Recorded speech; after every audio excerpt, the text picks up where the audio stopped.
गांव था, नाम था ढोलकपुर। बड़ा ही शांत और सुंदर गांव था। लोग हमेशा खुशी से झूमते थे क्योंकि उस गांव में रहता था महाराज रायस्टार, जो अपने गांव के लिए एक शेर था, जो कभी अपने लोगों के साथ गलत होने नहीं देता था। लेकिन उस गांव में छुपा था एक डरावना राज, एक राज जो सबके दिल में था पर जुबान पे नहीं। गांव के बीच एक सूखा हुआ पेड़ था जिसे लोग कहते थे श्रापित पेड़। ना कोई उसके पास जाता, ना कोई उससे आंख मिलाता। हर पूर्णिमा के अगले दिन उस पेड़ के नीचे एक लाश मिलती थी। लोग कहते रात में कोई आता है और लाश छोड़ जाता है, लेकिन कभी किसी ने कुछ देखा नहीं, और देखता भी कैसे, जो देखता वो अगले दिन पेड़ के नीचे होता था। एक दिन रायस्टार ने ठान लिया, बस अब और नहीं, इस राज का अंत मैं ही करूंगा, क्योंकि ढोलकपुर का नाम मिट्टी में मिल रहा था। फिर एक पूर्णिमा की रात रायस्टार चुपके से जाकर पेड़ के पास बैठ गया। रात के 2 बजे एक आवाज आई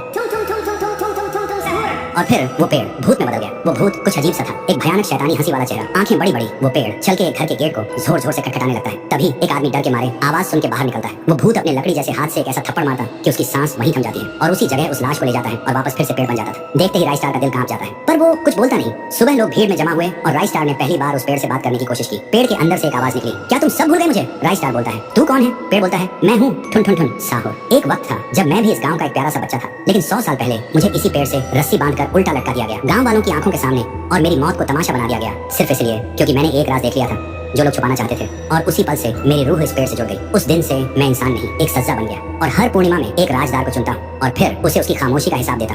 रायस्टार बोलता है, लेकिन अब तो वो लोग मर चुके हैं ना, जो तेरा कसूरवार थे। अब तू मासूम लोगों को क्यों मार रहा है? पेड़ कुछ देर चुप रहता है, फिर बोलता है, ठीक है, बस एक बार मुझे याद करो, एक दिया जला दो, फिर मैं कभी किसी को नहीं मारूंगा। फिर रात में सब लोग आते हैं, एक एक दिया जलाते हैं, और तभी पेड़ अपने आप से आग पकड़ लेता है और आखिर में मुक्ति मिलती ठुन ठुन ठुन साहुर को। उस दिन के बाद गांव में कभी कोई लाश नहीं मिली। हर पूर्णिमा में लोग एक दिया जलाकर उसकी यादों को जिंदा रखते हैं, क्योंकि अगर भूल गए तो सपने में एक आवाज सुनाई देती थी,